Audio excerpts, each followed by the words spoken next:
Eso dakta, bila shaka msikilizaji, na safi tena zaidi ya sana. Karibu zaidi msikilizaji katika mazungumzo jioni ya leo, na kama nilivyokuahidi awali tutakuwa na daktari kama kawaida jioni hii, Daktari Steve Gishohi kutoka hospitali ya Rufaa mjini Marlal, ambaye tutakuwa leo tutazungumza naye kupitia njia ya simu mengi zaidi ya kuweza kutuelimisha na kutuelekeza napokuja ni katika hali nzima maafya hii ya kiakili. Bila shaka daktari, sijui kama unanipata. Habari ya jioni ya leo? Niko mzima, ninakupata sawa sawa Bwana Tinga. Niko mzima, sina neno. Labda wewe? Mimi niko salama, nashukuru Mungu zaidi. Naam. Yes, karibu sana ndugu yangu katika mazungumzo jioni hii, na moja kwa moja ni kwa ajili ya muda tuzame mazungumzo jioni ya leo. Labda kwanza pale kwa kuanzia upate tu kuweza kutupatia recap ya wiki iliyopita, mambo yalikuwaje, kwa maana pia vile ulikuwa naye Daniel Lina hapa katika njia ya simu pia vile. Tuelekeze tu labda ya wiki iliyopita yalikuwa yepi kabla kuweza kuanza mazungumzo ya wiki hii. Naam. Wiki iliyopita tulikuwa tunaongelea ugonjwa wa kiakili ambao unaitwa OCD. OCD ni jina lingine ya kusema obsessive compulsive disorder. Okay. Na tukasema obsessive compulsive disorder ni ugonjwa umegawanywa mara mbili. Jambo la kwanza ama dalili ya kwanza ni hiyo kitu inaitwa obsessiveness. Okay. Obsessive ni ile hali ya mawazo, picha ama hisia ambazo zinavamia mtu kwa kujirudia mara nyingi. Okay. Na huwa zinaletea mtu wasiwasi mwingi na mahangaiko. Na baada ya mgonjwa kupata hizo hisia ambazo zinavamia, okay, huwa anaelewa ya kwamba hisia hizi yeye mwenyewe tu ndiye anazipata na hakuna mtu mwingine anayezipata. Pia mgonjwa anaelewa ya kwamba hizo hisia si za kawaida, ni uongo na hazifai kuwa hivyo. Na jambo la nne ni kwamba huyu mgonjwa kila wakati anatamani sana aachane na hizi hisia. Anajaribu kufanya kitu inaitwa resistance ama kuresist hizi hisia hizi. Anajaribu kukataana nazo lakini bado zinamvamia. Sehemu nyingine ya pili ya huu ugonjwa inaitwa compulsion. Okay. Ni kwamba huyu mgonjwa anajipata na tabia anayoifanya ili jaribu kukabiliana na mahangaiko yanayoletwa na hisia zile. Naam. So kama unakuta ako na tabia ya kufanya mambo, pengine kunawa mkono, pengine kuongea, pengine kuhesabu, hiyo ni tabia tu inajirudia ili aweze kukabiliana na mahangaiko ya mawazo yale yanayomvamia na yanamletea mahangaiko. Naam. Na pia huyu mgonjwa anapata hisia, anajaribu kwamba kuona vile anavyoweza kufinyiria ama kuondoa mahangaiko yale yaliyo nayo. Kwa hivyo ni lazima tu arudie kufanya yale mambo ili mahangaiko imuondokee. Naam. Tukasema ya kwamba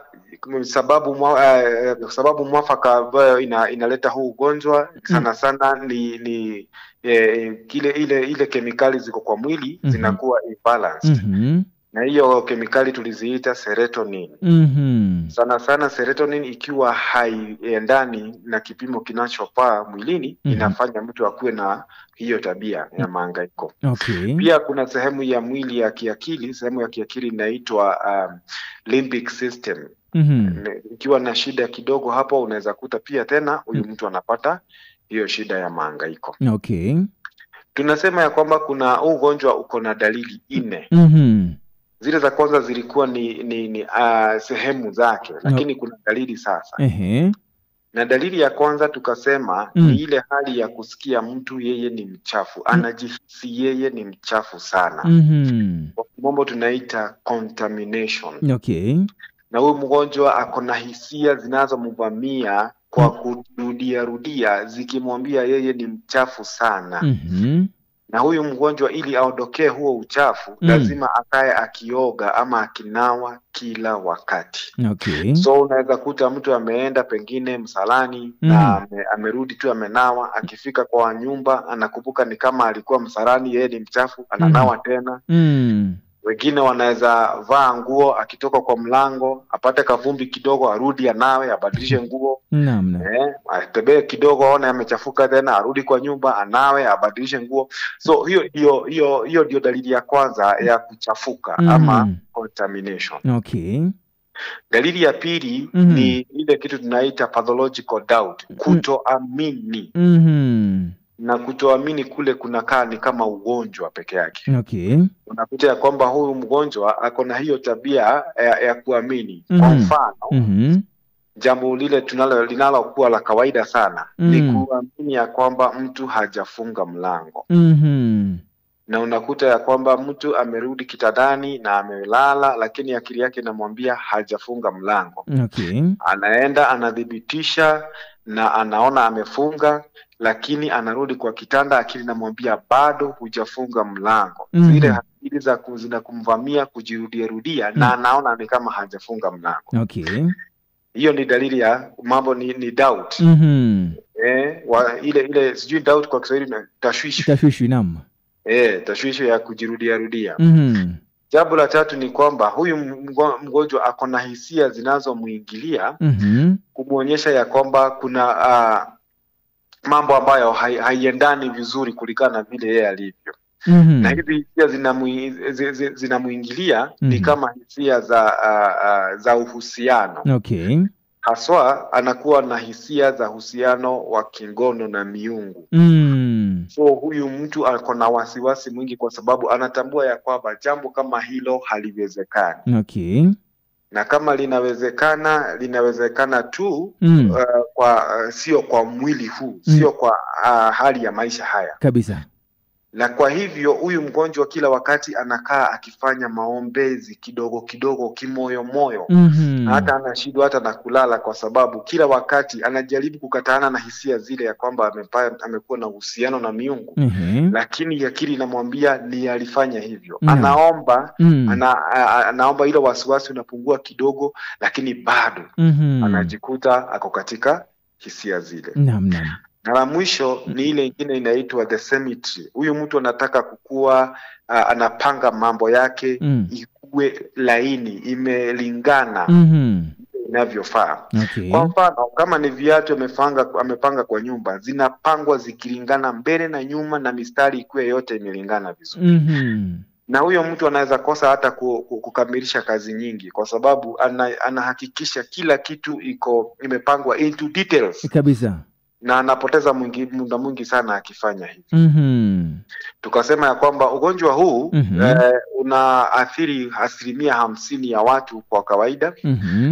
Na 2 mpaka 3 kwa kawaida ndio inawaathiri watu kiwango hicho. Okay. Na pia tunasema ya kwamba kati ya wale waathiriwa wa ugonjwa 50% wanaweza pata tiba. Wanaweza tibiwa na wakapona kikamilifu. 20% na 30% wanaweza pata improvement kiasi. Wanaweza pona kwa kiasi cha haja. Naam. 40% mpaka 50% wanaweza kosa kupata uponyaji mkamilifu kidogo tu. Lakini 20% wakose kupata hata kidogo, hata pengine waathiriki hata zaidi. Okay. So na pia tukasema ya kwamba matibabu ya huu ugonjwa ni aina mbili. Lazima ilinganishwe aina mbili ama matibabu mara mbili. Okay. Tiba ya kwanza lazima ikuwe ni kwa madawa. Okay. Na tiba ya pili ikuwe ni ushauri. Hiyo tunaitanga psychotherapy. Naam. Madawa tunampea ili kuweza kulainisha kemikali za mwili zirudi kwa kawaida. Okay. Na pia tunafanya ushauri ili kurekebisha tabia. Inaitwa behavior therapy. Na kwa hiyo behavior therapy tunaita cognitive behavior therapy. Tunafanya huyu mgonjwa, tunamuelekeza kwa yale mambo yanayomfanya apate zile hisia. For example, kama huyu mgonjwa anajihisi yeye ni mchafu. Naam. Huyu mgonjwa akijihisi ni mchafu, tunampeleka kwa mahali pale anapohisi yeye ni mchafu. Ile hisia ya kutaka kwenda kunawa ama kuoga, anaisikia kwa sana na anataka kukimbia aoge ama anawe. Ile mahangaiko yanayokujana na ile wazo ya kwamba amechafuka imuondokee. Naye daktari anaizuilia. Anamwambia sasa hautanawa. Okay. Haujachafuka, hautanawa. Sasa. Okay. Hiyo ingine tukasema kwamba hizo zingine ni kumpeleka kwa yale mambo. Inaitwa flooding behavior therapy. Na tukasema kwa hiyo ingine sayo ni tukasema kwamba pia kuna vile tu tunafunza tabia zingine na watu wa familia tunawaonyesha vile wanavyo weza kuendelea na huu mgonjwa na kusaidia. Hiyo tu ni kwa mukhtasari tu yale mambo tulioongelelea kuhusu OCD. Okay. Naam. Asante sana daktari, bila shaka kutoka maelezo hayo ya kina. Hayo msikilizaji ya juma lililopita kuhusiana na hali hii ya OCD ambayo alikueleza kwa pana marefu kijana, lakini wiki hii weza kuyazungumzia nafasi pia vile vile msikilizaji kwa kuweza kufuatilia pale baadaye. Pia vile vile kama kuna swali utakuwa na nafasi ya kuweza kuuliza moja kwa moja. Na daktari, leo hii nadhani tunazama katika hali nzima ya post traumatic stress disorder kwa maana ya PTSD. Yes. Na moja kwa moja tuanzie pale tunapozungumzia PTSD ama post traumatic stress disorder, tuna maana gani? Tunapoongelelea kuhusu post traumatic stress disorder, tunasema ya kwamba huu ni ugonjwa wa kiakili ambao unaathiri mtu na unakubana na mtu wakati yeye amekubana na janga karibu ya mauti linalomkabili. Kwa mfano tunaita a near death experience. Na huyo mtu anakutana na near death experience kama kwa mfano mvua imekuwa gharika na watu wakasombwa na maji. Kulikuwa na uvamizi wa kigaidi, watu wengi wakauliwa. Kulikuwa na ajali ya barabara, watu wengi wakauliwa wakafa. Kulikuwa na vita, ama pengine hata kulikuwa na ubakaji. Kulikuwa na hizi familia zinapigana GBV, pengine mzee mama na mzee wanapigana wakaumizana sana, watoto wakaona hiyo. Ama pengine hata mwathiriwa akaumia sana. Haya mambo yote yanayoleta majeraha makubwa yanayokaribiana na mauti, hayo ndio sasa unakuta ya kwamba yanaletea huyu mtu ugonjwa. Kwa hivyo ugonjwa huu wa PTSD si yule tunaweza sema ya kwamba unatokana na maambukizi ama umetokana na familia. Huu ni ugonjwa unaotokana na exposure na matukio ya kila siku. Matukio ya kila siku. Matukio yale mtu anakutana nayo katika kazi zake, katika hali zake ya kawaida. Pengine ulikuwa nasafiri tu hauna neno, ajali kafanyika. Pengine ulikuwa tu mahali kama vile tuliona wanafunzi wakivamiwa na ugaidi huko university. Na wengine wakavamiwa huko supermarket huko Nairobi. Uvamizi kama huo unaletea mtu ugonjwa wa kiakili unaitwa post traumatic stress disorder, PTSD. Na huu ugonjwa una na dalili kiasi na sana unajitokezeanga sana. Na ni kusema kwa mfano Bwana Tinga, hata hapa kwa Samburu uko kwa wingi. Uko kwa wingi kwa sababu unakuta ya kwamba mambo kama hayo huwa yanatendeka sana hapa kwetu. Kabisa. Tuko na uvamizi wa hizi wa mifugo. Wengine wanavamiana na mabuduki. Tuko na gender based violence bado siko. Naona kina baba wanapigwa, kina mama wanapigwa, watoto wanahangaika. Mambo kama haya yote yanaleta hii shida ya ugonjwa wa kiakili wa PTSD. Kabla unieleze kuhusu sababu ambazo zinachangia ugonjwa huu, labda ni ugonjwa ambao unaweza ukashika kila moja ama ni watu maalum ambao wanaweza kupata na ugonjwa wa PTSD? PTSD haichagui gender, haichagui kina mama, haichagui kina baba. Na inapata kila mtu mpaka watoto. Unakuta hata watoto wanahangaika wakati wameweza kuona mambo kama hayo. Kwa mfano hivi karibuni hapati tuliona mavamizi yakifanyika hapa kwetu. Unakuta mtoto ameshindwa kuongea for 1 week. Kwa nini? Kwa sababu ali witness gunshots zikifanyika. Matukio kama hayo. Na unakuta sasa matukio kama hayo ikitokezea, haijalishi wewe ni nani. Kama wewe ulihusika katika hiyo matukio, utajipata ukiwa na hiyo mahangaiko. Asante. Bila shaka ni Daktari Steve Gishohi kutoka hospitali ya Rufaa mjini Marlal, tukizungumzia kuhusu ugonjwa huu msikilizaji wa PTSD ama post traumatic stress disorder, ama bila shaka yote ni msongo wa mawazo baada ya tukio la kutamausha ama la kutisha. Na moja kama daktari, labda tueleze tu ni dalili zipi za ugonjwa wa PTSD? Dalili za ugonjwa wa PTSD zinalingana tu na dalili za ugonjwa wa kiakili mwingine wowote. Lakini sasa inakuanga na mshtuko. Kuna ile kitu tunaitanga hallucinations. Hallucinations sana zinakuanga. Anasikia masauti. Pengine ya yale mambo yaliyofanyika, anayasikia kana kwamba yanafanyika kwa wakati ule. Pia anakuwa na uoga, tunaitaka paranoid delusion. Na anakuwa na huo uoga wa kuogopa ya kwamba hata yeye ako karibu kuangamizwa na jambo. Pia ako na dalili za anxiety. Moyo unakimbia, roho inapiga, kifua kinauma, anatokwa na jasho. Na wakati mwingine hata hawawezangi kulala. Akienda kwa kulala anaona kama ule uvamizi bado kama utamkuta. So hiyo tu ni baadhi tu ya zile dalili ambazo zinakuta mtu. Sana nakutanga mtu anakutiliwa na hizo hisia za akivamiwa. Tunaitanga intrusive thoughts. Za akivamiwa na yeye mwenyewe anaogopa sana. Na pia anaweza pata vitu tunaitanga nightmares. Nightmare kwa Kiswahili sijui tutaita aje bwana Tinga. Ni ndoto tu ya kutisha. Ni ndoto ama ndoto mbaya. Naam. Halafu pia ako na ile kitu tunaitanga inaitangwa flashback. Anapiga picha jambo lile likitokezea tena. Na kama mtu tu ambaye ako na ugonjwa wa kiakili, utaona tu hata yeye anatoroka, hata nyumbani anatoroka. Ukimuuliza kwa nini anatoroka, anatorokea lile jambo ambalo hisia zake zimemwambia liko karibu kufanyika tena. Naam.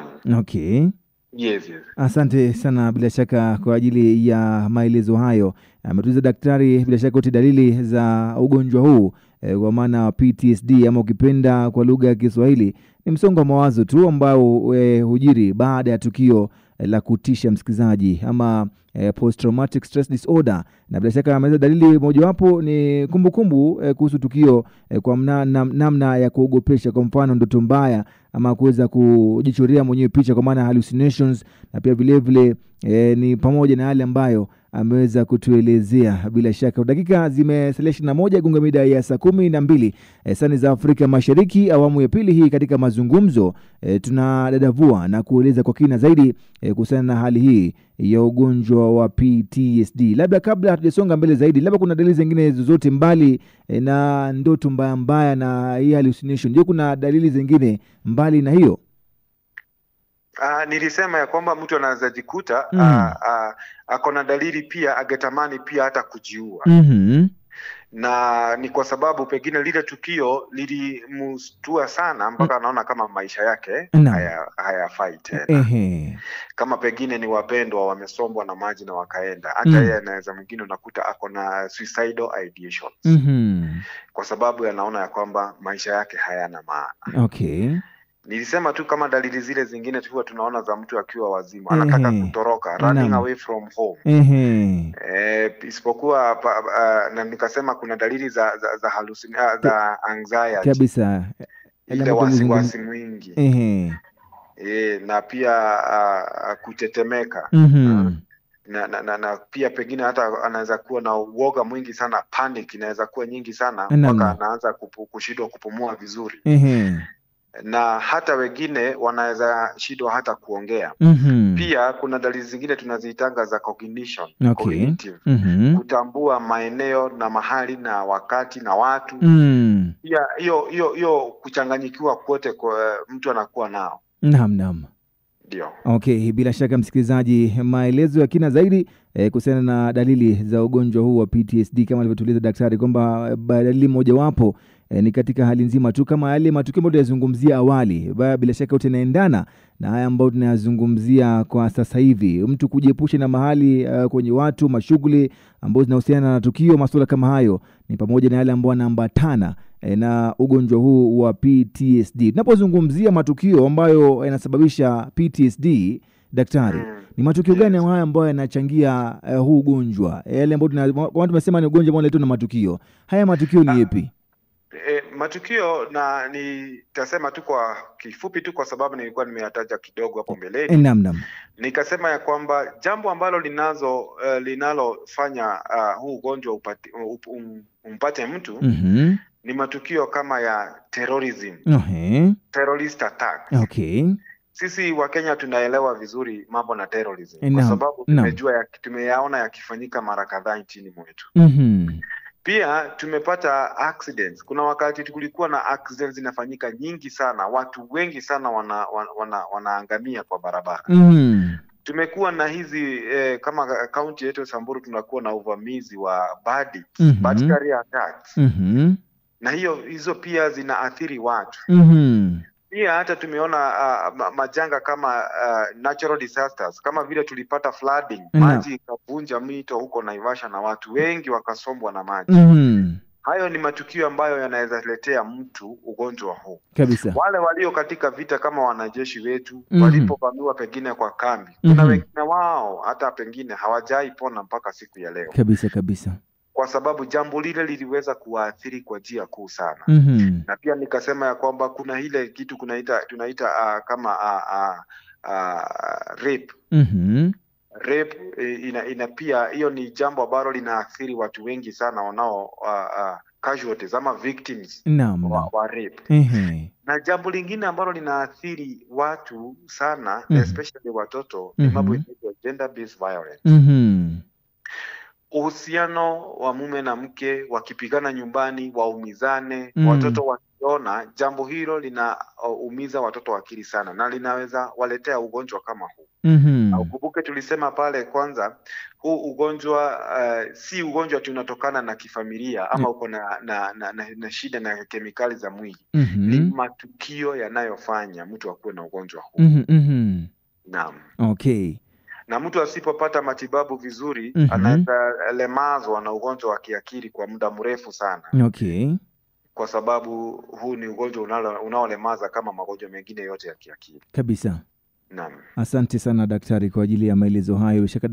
Msikilizaji, mazungumzo moja kwa moja ametuwekea wazi daktari pale matukio ambayo yanaweza yakachangia zaidi mtu kuweza kujipata katika ugonjwa huu wa PTSD. Amezungumzia daktari pale kuhusiana na matukio ya ujangili ama ugaidi, ni matukio ambayo yanaletwa na uvamizi. Amezungumzia matukio kama yale ambayo yanakumba katika maeneo haya ya kaskazini mwa bonde la Ufa. Anazungumzia masuala ya ujangili na wizi wa mifugo inaweza kachangia katika njia moja ama nyingine watu kuweza kujipata katika ugonjwa huu wa msongo wa mawazo ambao unaletwa na matukio. Na pia vile akazungumzia dhulma za kijinsia. Yaani mtoto pale ambapo anashuhudia baba yake akimpiga mama yake pale nyumbani, huenda jambo hilo likamtatiza kiakili na likamsumbua kwa muda mrefu. Baadhi ya matukio ambayo yanachangia hali hii. Na pia vile masuala ya matukio mengine ya kikatili kama unajisi ama swala zima la raping ni hali ambayo pia vile inachangia watu kupata hii tatizo msikizaji la PTSD. Na pia vile natural disasters kama vile mafuriko yanaweza yakachangia katika njia moja ama nyingine watu kuweza kujipata katika hali hii, pamoja na matukio mengine ya kutisha ambayo yanafanyika msikizaji katika maisha yetu ya kila siku. Dakika zimesalia 15 igonge saa 12 saa za Afrika Mashariki. Ni fungue laini zangu za simu pia nao uweze kusema nami katika yale ambayo unaendelea kuyategea kuweza kuyapata. Kama kuna swali lolote lile unaweza ukasema nami kabla ya kuzidi kusonga mbele hadi kuweza kutibu hali hii. Nafasi uko nayo, unaweza ukasema nami kwa 0712000014 ndo nambari yangu ya moja kwa moja. Nambari ya ujumbe mfupi ni 0712040010. Unaweza ukasema nami kama una swali lolote lile, unaweza ukazungumza nami moja kwa moja. 0712000014 ndo nambari yangu ya moja kwa moja, ama nambari ya ujumbe mfupi 0712040010. Mazungumzo ya moja kwa moja niko naye Daktari Steve Gishoi kutoka hospitali ya Rufaa mjini Marlal, kaunti ya Samburu, tukidadavua na kueleza masuala kwa kina zaidi kuhusiana na magonjwa na afya ya kiakili, ndio ambayo tunayazamia zaidi kwenye kipindi hiki jioni ya leo. Tumekuwa tukizungumzia ugonjwa huu wa PTSD kwa maana ya post traumatic stress disorder,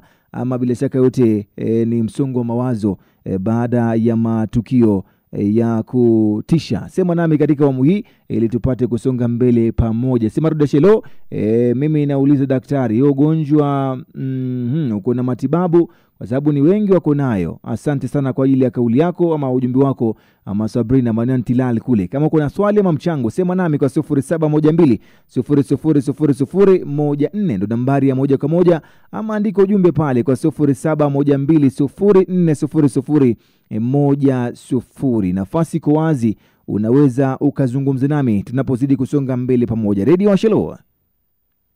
Hello Radio Ashe. 0712 ndo nambari yangu ya moja kwa moja. Nambari ya ujumbe mfupi ni 0712 040010. Nambari ya ujumbe mfupi ni 0712 040010. Labda nirejee kwa daktari, bila shaka yote umetueleza baadhi ya matukio ambayo yanaweza kuchangia mtu kuweza kujipata katika ugonjwa huu. Kwanza kabisa tuambie, PTSD ni ugonjwa ambao unaweza ukashughulikiwa, unaweza ukatibiwa? Naam bwana. Kabla useme, simu inabisha hapa. Radio Ashe, hello. Radio Ashe, hello. Hello bwana Matano. Yes, Jonathan Tinga huyu, habari ndugu yangu kule Moyale. Mbali na ile Mungu ile akamega. Wachane kwanza hiyo. Kabisa. Mimi nataka nimeudhika. Nimeudhika mambo yuko no dress no mali juzi pasta ma badri na wao huko juzi. Naam. Ile mtu dini auliwa. Sasa kitu na huyo serikali ya Kenya. Ikiwa notice mbande inasikia mtu kuna watu watashifta. Naam. Huko zamani huko, lakini siku hizi wale wako vijana wengine tu bure total sawa, hata kuna kazi. Lakini kukatiza kidogo, tuko na daktari hapa, tuko na mgeni na tuna mazungumzo kuhusiana na ugonjwa wa kiakili ama hali ambayo inajiri baada ya matukio ya kutisha. Labda kama una swali kwa mgeni wetu. Yani katika mazungumzo sasa hivi, labda kama kuna swali kwa mgeni. Kwa mgeni, maswali ya ugonjwa wa akili. Naam, tunazungumzia bila shaka ugonjwa huu wa msongo wa mawazo baada ya matukio ya kutisha katika maisha. Labda kama kuna swali lolote kwa daktari. Okay. Nasema daktari iko kweli? Naam. Haya, asante sana kwa ajili ya kupiga simu upande ule wa Moyale. Mungu wa mbinguni akubariki na kutende mema. Katika awamu hii tuko katika mazungumzo, msikilizaji. Kama kuna swali ama reaction katika mazungumzo jioni hii, unaweza ukasema nami kwa 0712 ndo nambari ya moja kwa moja, ama nambari ya ujumbe mfupi 0712 Kwako daktari, ugonjwa huu uko na tiba? Kwa maana kuna moja hapa ametuambia kwamba huu ugonjwa una watu wengi sana hapa kaunti ya Samburu. Amesema je, uko na tiba, uko na matibabu daktari? Naam bwana Tinga, huu ugonjwa kwa hakika uko na matibabu. Na matibabu yake, kwanza tunatibu kwa kitu tunaita psychotherapy. Okay. Psychotherapy ni ushauri. Ile tulisema ya kwamba huyu mtu hana shida yoyote na hali hisia zake za mwili na hana shida na kemikali zile ziko kwa mwili. Mawazo yake hayajakuwa na huo ugonjwa tangia zamani. Umetokea tu kwa sababu ya matukio aliyokutana nayo. So jambo la kwanza tunampatia ushauri. Lakini kabla tumpatie ushauri, kuna madawa tunaweza mpatia za kumtuliza kwanza. Tunaweza mpatia madawa ya kumtuliza, madawa za kumpatia usingizi kama hana usingizi. Madawa za kumuondolea hizo masauti ambazo zinamkuta. Halafu baadaye tunaendelea polepole tukimpatia ushauri polepole mpaka anaweza kupata kurudi katika hali yake ya kawaida ya afya. Okay. Na katika ushauri tunaofanya tunaangalia kitu inaitwa trauma focused cognitive behavior therapy. Hiyo ni kumaanisha kwamba tunalenga sana lile tukio lililofanyika. Hata kama tunamtengenezea tabia, tunalenga matukio aliyokutana nayo. Okay. Tunaleta mtu aweze kufikiria jambo kama lile lililofanyika. Na kuna vitu tunaitanga assimilation, tunaleta mtu aone picha kama ile iliyofanyika, lakini kwa picha tu, si ati ni jambo tukio lenyewe. Naam. Pole tu mpaka mtu anazoea, anajua kwamba kumbe lilifanyika na mimi niko hai na vitu kama hizo. Pia tunalenga ushauri kwa mtu mwenyewe binafsi, badala ya kuleta wakiwa kwa kikundi, mtu mwenyewe binafsi. Okay. So, kila mtu anapoathirika anaathirika kitofauti na mwingine, hata kama wote walikuwa katika tukio moja. Naam. Watu wanaweza athirika na waathirike kitofauti.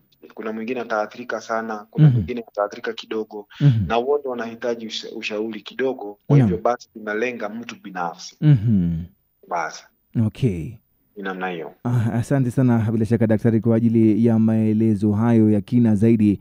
Kupitia ujumbe hapa anasema kwamba kuna kijana ambaye akili yake ni kina kwamba amekuwa wazimu baada ya kuweza kupoteza mamake. Huenda ikawa ni hali kama hii ama namna gani?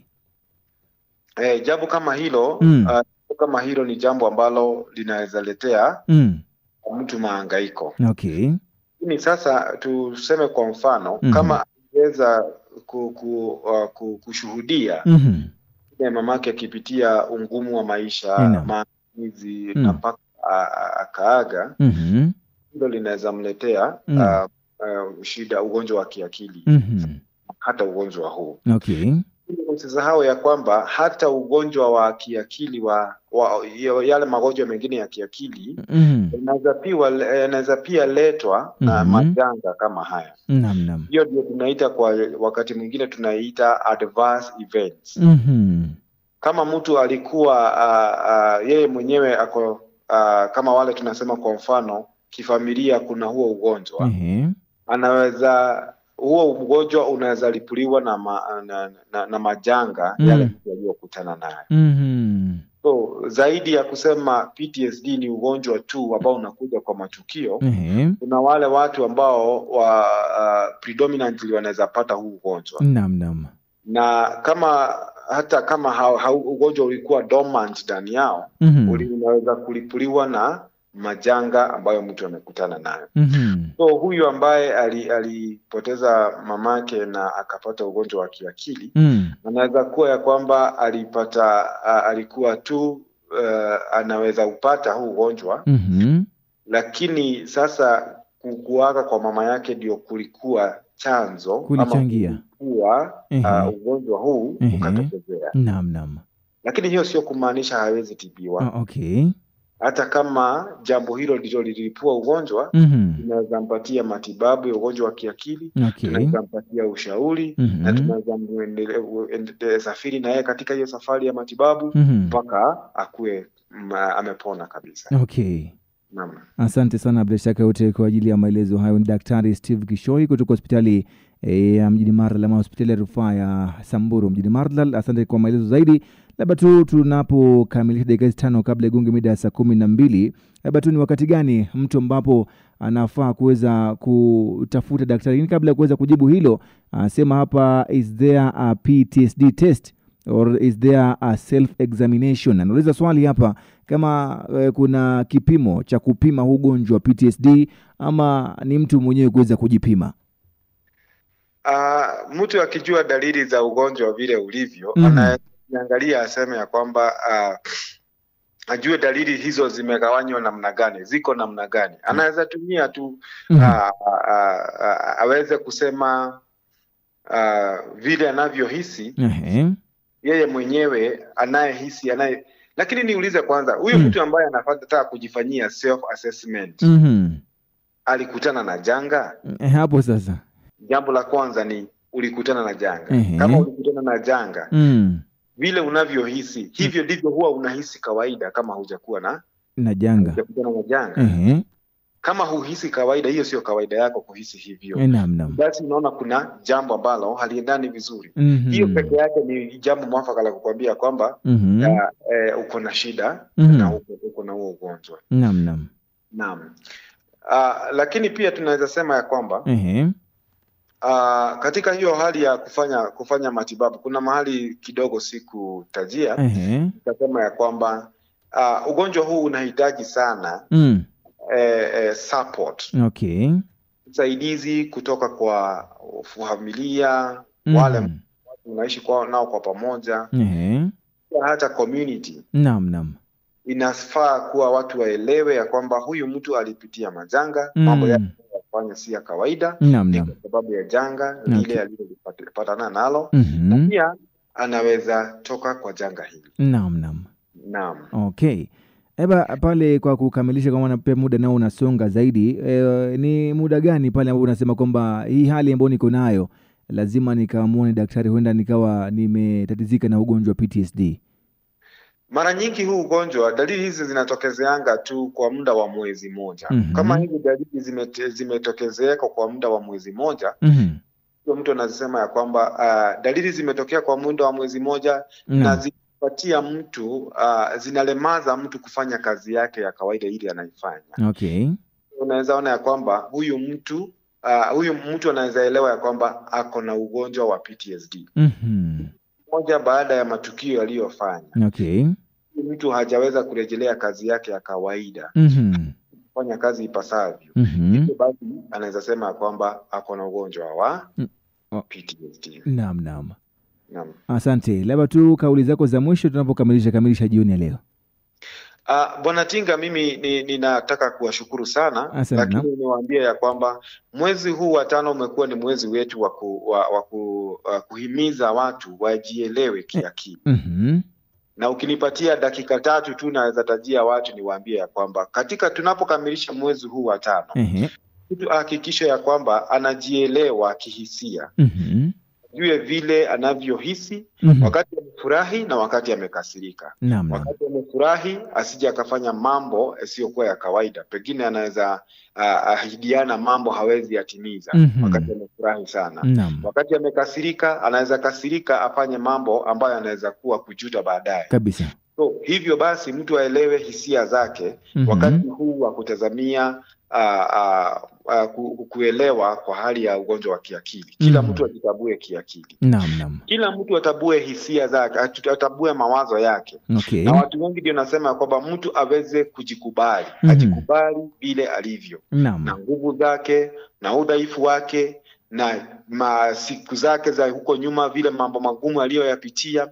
Na pia akubali hata siku ile, wakati ule aliyoko siku ya leo. Tunaitanga the present, accept, embrace the present. Na mtu asikuwe mkali sana kwa sababu asijihukumu kwa ukali kwa sababu ya mambo aliyo nayo kwa wakati huu. Unaweza kujishughulikia kisaikolojia namna hiyo, hali yako itakuwa sawa. Ni vyema mtu akuwe na uhusiano mwema na watu wake. Watu wa kijiji, wenzake, wanafunzi wenzake. Uhusiano wa kila mtu ni mwema. Na ni vizuri kujua ya kwamba mtu akiwa na uhusiano anajihisi yeye anakuwa mshirika wa kundi hilo. You belong to that family, you belong to that society. Kama wewe pia unashirikiana na wao. Pia angalia kwamba uhusiano wako na watu unakuletea hata msaada kutoka kwa watu. Inaitwa social support, social network. Na kusaidia kujieleleza katika maisha. Jambo lingine Bwana Tinga, ni kwamba kila mtu anafaa kuwa na jambo analolifanya katika maisha yake. Kabisa. Kama niko kazi, uwe kazini mwako, ufanye kazi ipasavyo kwa wakati ufaao, fika mapema, fanya kazi yako vizuri, usikue tu kwa ofisi ama kwa kazi yako tu na ufanye. Na pia wakati wa kutoka kazini utoke kwa wakati ufaao, ukiwa umekamilisha yale tarajia kutazamia kuyafanya. Kabisa. Jambo hilo lingine ni kwamba wale wanaosoma, mtu ajue ya kwamba alienda shule kusoma, afuatilie hivyo kwa sababu ni mzuri. Kabisa. Jambo hilo lingine ni kwamba hisia za kimwili. Tuko karibu na ndio namalizia Bwana Tinga. Mwili nao mtu ajishughulikie kimwili vizuri. Hii yote ni hali ya kuchangia afya yake. Kabisa. Kama mwili wako unaumia, wewe haulali vyema, hauli vyema, haupigi zoezi, na unatumia mihadarati sana. Mambo haya yote Bwana Tinga yanachangia upungufu wa afya ya kimwili na haswa pia afya ya kiakili. Kabisa. Kwa sababu wakati mwili wako unaumia, wakati haujalala vya kutosha, Wakati hauli vyema, ugonjwa wa kiakili unaingia. Kabisa. Jambo hilo lingine linaitwa resilience. Mtu anafaa kujiangalia vyema. Ukiumizwa ama ukipoteza mali ama ukiwa katika jambo fulani ngumu, how do you come back? Unaweza kuinuka aje tena? Hebu jiangalie, utaweza kusuluhisha shida yako namna gani? Naam. Mtu wa kujipiga sana, usiye mtu wa kuregret kila wakati. Kama limefanyika, amka, angalia uone ni namna gani ingine unaweza songa mbele na maisha. Kabisa. Jambo limekuwa ngumu sana kwa maisha yako, ni vyema uenda kwa daktari akupatie ushauri. Naam. Na mwisho ni kwamba mambo haya yote ni mambo 7 muhimu sana ambayo mtu anafaa kuiangalia. Aangalie uhusiano wake na Mungu. Kabisa. Yule tu wewe ile Mungu tu unayeamini, yule Mungu unayemwamini, kuwa na uhusiano na yeye, kwa sababu yeye ndiye anayetupatia uhai, yeye ndiye anatulinda, na pia anatuwezesha hata kufanya yale mambo tunayoyafanya. Kabisa. Hali ya kiroho, hali ya ushirika na Mungu ni muhimu sana katika afya ya kiakili. Mambo hayo samba Bwana Tinga ukiyazingatia, utakuwa na afya ya kiakili. Tumesema hisia, afya ya hisia, afya ya psikolojia, afya ya ushirika, society, kazi na masomo. Tunasema ya kwamba mwili, kimwili, na hiyo hali ya coping skills ama resilience, kuamka tena. Wakati mtu ameanguka, kuamka tena ni vyema, na uhusiano na Mungu. Asante. Wanapiga ni asante na kwa kunipea nafasi hiyo. Asante sana ndugu yangu, na shukrani zaidi. Pamoja my brother ni Steve Kishohi, daktari kutoka hospitali ya Rufaa mjini Maralal. Bila shaka ute mtaalam inapokuja ni katika masuala haya ya magonjwa ya kiakili. Tumekuwa na leo hii, ameweza kutufunza mengi zaidi, na bila shaka ute tumepata kuelimika zaidi kuhusiana na ugonjwa huu wa PTSD, kwa maana ya post traumatic stress disorder ama msongo wa mawazo baada ya matukio ya kutisha. Nimekuwa mazungumzo yetu jioni leo ndani ya Afya Tuesday. Hadi wiki ijayo atakaporidhia Mwenyezi Mungu. Saa 12 upokee muktasari wa mwenge, alafu tusonge mbele pamoja katika mojayo tupate kubarikiwa ndani ya Worship Hour.